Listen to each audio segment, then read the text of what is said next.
Oui. Alors, Jean-Joseph Pasteur, le père de Louis Pasteur, avait fait sa réputation ici de tanneur à Dole, et il était connu sur les foires à Besançon, etc. Donc il a quand même été 10 ans, et c'est 10 ans essentiels dans sa carrière. Et il va inculquer à son fils des valeurs sur le travail, la volonté, l'ambition qu'on retrouve dans ces petites phrases qui étaient à la mode à l'époque.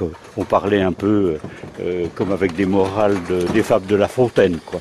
À partir donc de 1831, Pasteur va entrer donc en classe de 8e au lycée de la ville. Ce qu'il faut savoir, c'est un lycée qui ne permettait pas d'aller jusqu'au bac scientifique. Eh bien, le principal, Romanet, propose au père de Pasteur d'aller préparer donc le baccalauréat à Paris. C'est un peu un exil pour Louis Pasteur, c'est ça? Complètement. Pasteur donc monte à Paris en 1838, sauf que c'est le mal du pays, c'est le spleen. Et le père de Pasteur sait que son fils est complètement malade d'être dans cette grande capitale. Le 20 octobre, il va rechercher son fils. Et voilà le fils qui revient, un peu penaud, semble-t-il, finir sa scolarité 1838-1839 au collège d'Arbois. Que l'on ignore souvent, entre 13 et 20 ans, il a fait énormément de portraits d'après nature. Il y a une vraie technique. Hein. Ah oui. Alors c'est pas tout à fait du dessin d'amateur.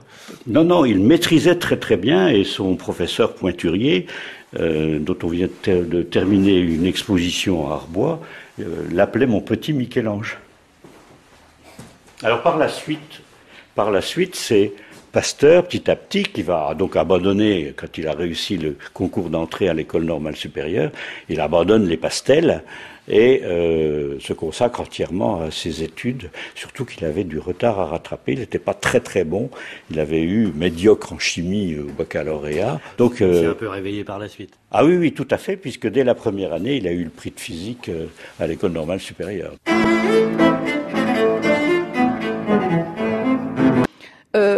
Pasteur était reçu chez le recteur, comme toujours, les recteurs ou les professeurs avaient un jour de semaine où ils recevaient leurs collègues et leurs élèves. Donc, Pasteur est invité immédiatement, quand il arrive à Strasbourg, chez le recteur, et là, il y a encore 2 filles à marier. Et au bout de 15 jours, il fait sa demande en mariage. Enfin, une demande qui, au début, n'est pas très précise. On ne sait pas laquelle des deux il demande. Et c'est un petit peu confus.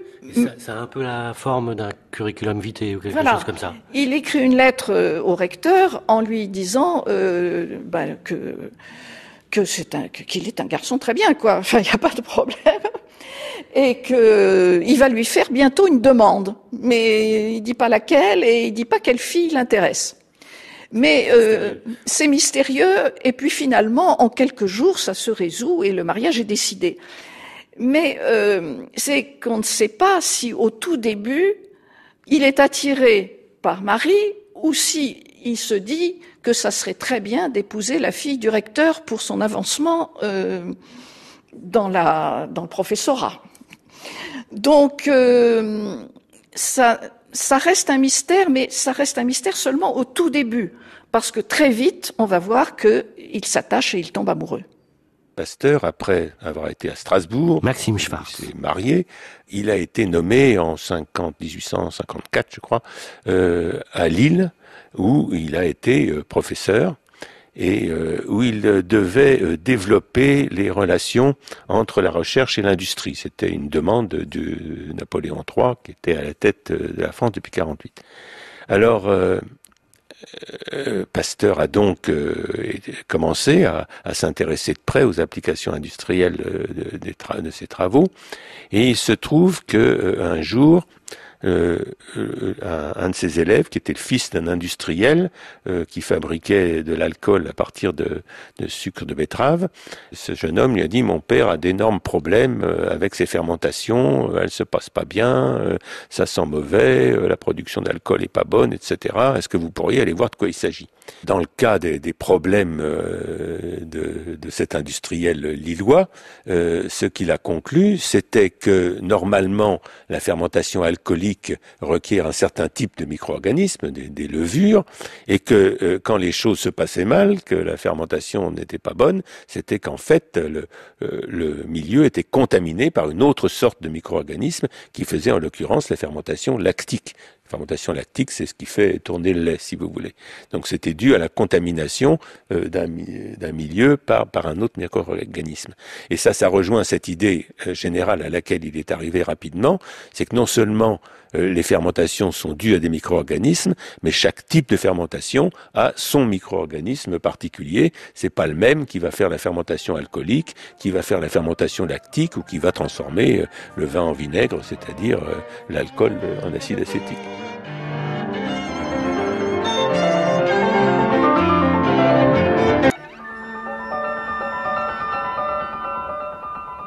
À l'époque, alors on est en 1865 à ce moment-là.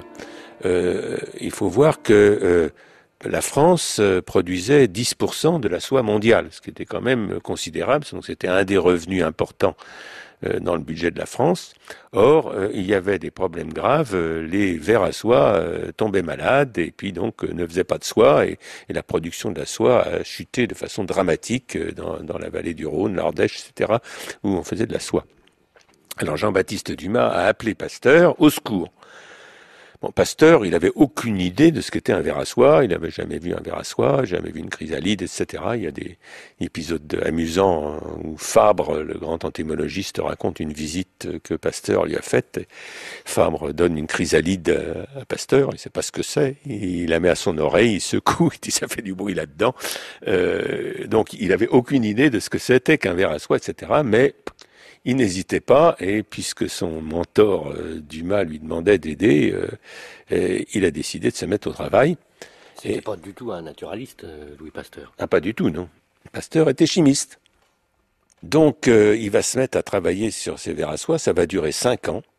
Un travail extrêmement difficile. En plus, au début, on parlait d'une maladie des vers à soie qu'on appelait la pébrine, qui se traduisait par des petits points noirs ressemblant à du poivre, de pèbre. C'est là que vient le nom de pébrine. Bon, Pasteur a mis longtemps à comprendre que finalement, il s'agissait de maladies infectieuses dues à des microbes. Souvent, le travail de Pasteur est très très besogneux, en tout cas méticuleux. Oui, c'est un travail extrêmement méticuleux. Il a d'ailleurs mis sa famille au travail. Faut dire d'ailleurs, puisque je parle de sa famille, que ça a été une période extrêmement difficile pour Pasteur. Entre 65 et 70, il a perdu en fait 2 de ses filles. Il en avait déjà perdu une plus tôt, donc Pasteur avait initialement eu 5 enfants et il en a perdu 3 sur les 5. 2, ça a été de la typhoïde et la 3e, ça a été d'un cancer. Donc ça a été une période très difficile et c'est à la fin de ses travaux sur les vers à soie, en fait il avait 46 ans, qu'il a eu une attaque cérébrale, on dirait un AVC aujourd'hui, et qu'à la suite de ça, on a cru qu'il allait mourir. Il en est sorti, ses facultés intellectuelles sont restées intactes, mais il est sorti en partie paralysé sur le côté gauche, et donc à partir de ce moment-là, il pouvait plus faire d'expérience lui-même. Ce sont ses assistants, ses préparateurs, comme on dit, qui faisaient le travail sous ses ordres.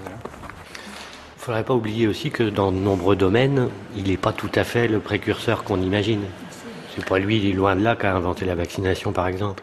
Oui, si on est honnête, à l'Institut Pasteur, on le dit d'ailleurs, on peut considérer que le père de la vaccination est Jenner, qui protégeait de la variole en injectant la vaccine. Alors c'était tout à fait empirique différent. On s'était aperçu, donc là, du temps de Jenner, donc on va dire un siècle avant Pasteur, que les fermiers qui travaillaient sur des vaches qui avaient la maladie qui s'appelle la vaccine, bon, c'est sûr que c'était peut-être pas très joli, leurs pustules sur les mains, etc. Mais en tout cas, ils n'attrapaient pas la variole, ou s'ils étaient contaminés par la variole, ça se passait très bien. Donc, de manière très empirique, il en a été déduit que la vaccine pouvait protéger de la variole. Pasteur, un siècle plus tard à peu près, lui, il est convaincu que toutes les maladies contagieuses sont dues à des microbes, donc que la variole est due à un microbe, que la vaccine est due à un microbe, et il se dit si la vaccine ne donne pas la maladie, ça doit être une forme atténuée de la variole.